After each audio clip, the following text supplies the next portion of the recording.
guys, today I am in Kyiv, Ukraine.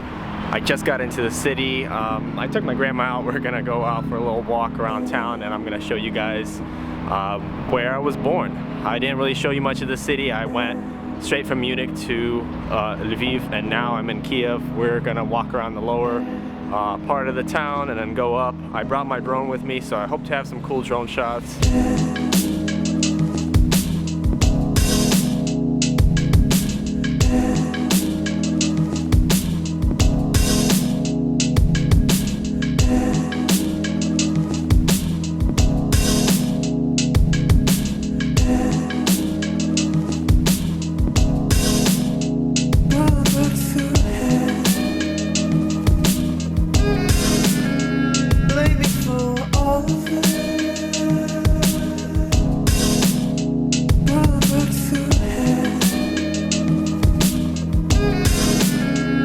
About 20 minutes to get the drone working. I don't know why, it just wasn't calibrating.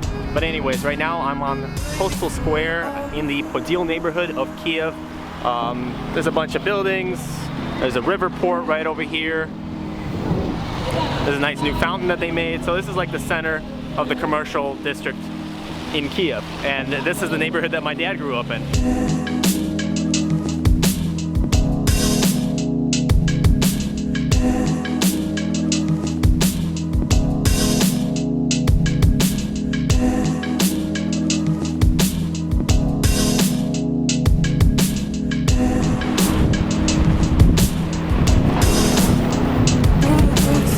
Now we're gonna go on the funicular railway. It's like a little train line that goes up a hill, and it's really cool because you get really cool views of the surrounding area. And at the top of the hill is the monastery that we're gonna check out.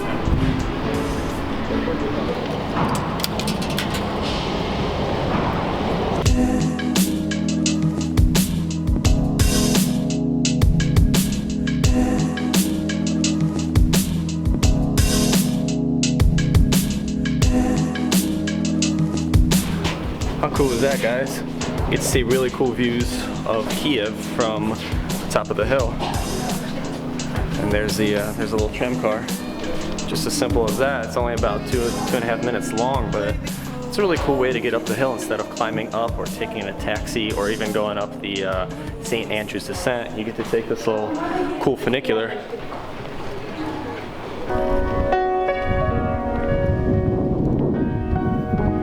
We're walking over to the St. Michael's Golden Dome Monastery right now, and it's yet another church that the Soviets blew up in the 1930s. And you guys won't believe it, but they blew it up to build this ugly government monster building.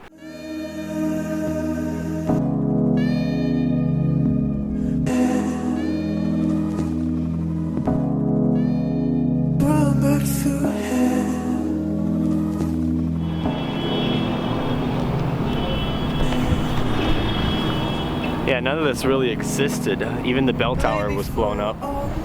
But it's really nice what they did with the church. Take a look at this. Look how massive this church is. Can you believe it that the Soviets actually blew this up?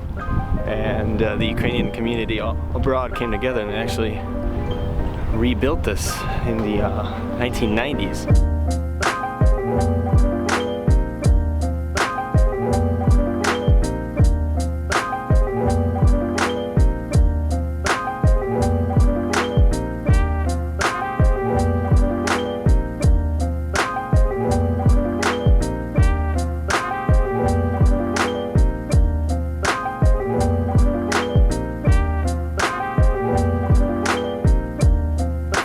Is that during Soviet times there used to be a tennis court here. Can you imagine? It's just in ruins and it's just a tennis court in the place of a beautiful monastery. Guys, this church right here, that's the one I was baptized in right before I moved to America. And that's the only remaining original piece of the monastery before the Soviets blew everything up.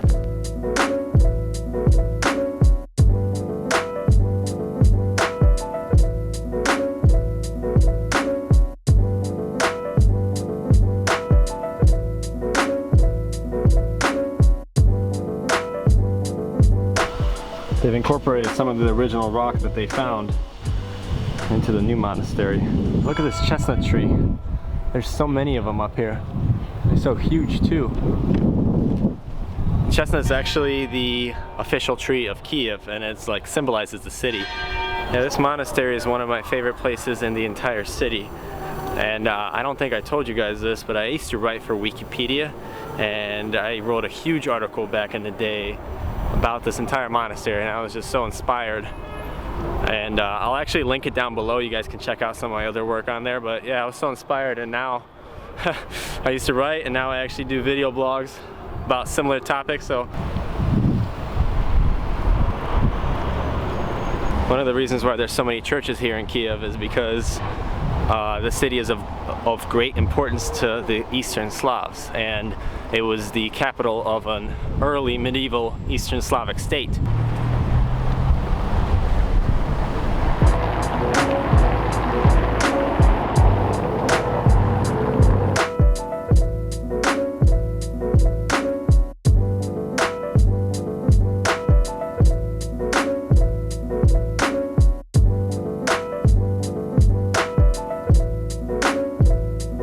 Guys, I plan on getting all the way up top over there. I'm walking over to the monastery right now.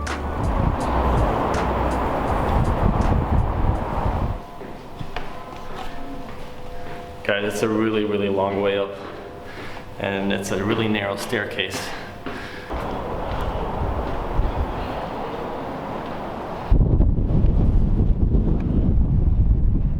This is just the first level. There's 2 more levels. And here's the other church. This is the St. Sophia Cathedral. Guys, look up. That's where I'm going, all the way to the top over there.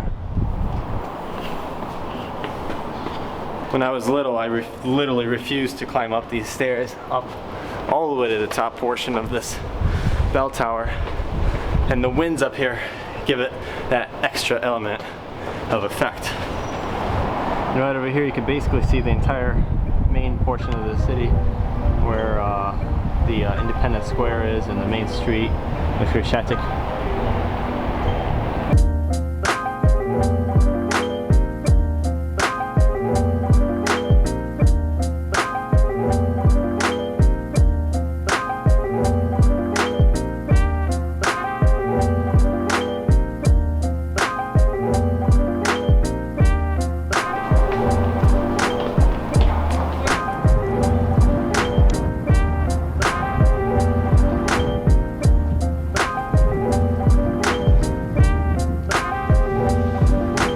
What's really cool is that this whole church complex dates back to like the 11th century, and this bell tower was built in 1699. So this has been standing for quite a long time. There are a lot of wars and destruction. Right now I'm walking over to St. Andrew's Descent. It's a really cool street with a lot of local culture and vibes. It's a winding street that connects the upper town and the lower town. This street is just really awesome because there's a lot of festivals here during the summertime, and even right now there's a lot of people here selling a bunch of cultural stuff, arts, crafts, paintings.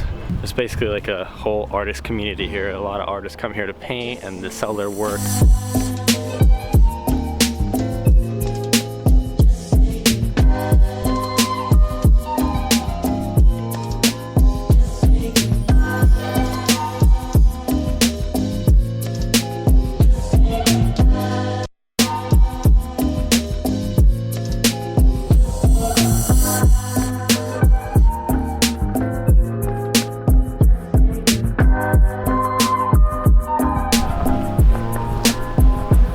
Quite a few bars and cafes here, and I'm really hungry, so I think I'm gonna stop here, get some food and some beer.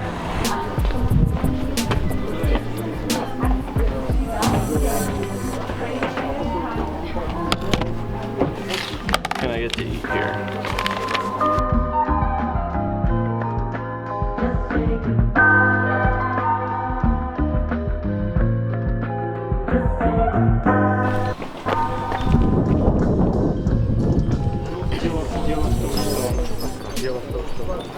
I'm climbing up Castle Hill right now, and these stairs, I mean, check them out. This is all cast iron.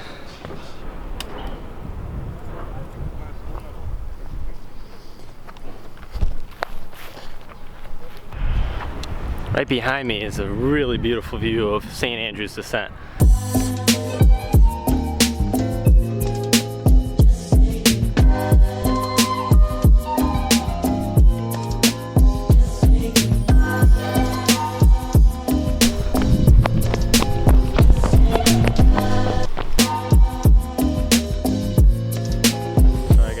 got back to the lower part of town. I think we saw quite a lot today. I hope you guys enjoyed the tour of the city. I'm going to be filming tomorrow. I haven't decided yet where I'm going to go. I'm sure it's going to be pretty interesting. Right now I'm heading back to the subway station and I'm getting back to my apartment. So I'll end the vlog right here. I will see you guys later. Guys, so we're down here in the basement and I ordered a really cool coffee and it's filled with Baileys and they're going to caramelize it with sugar at the top.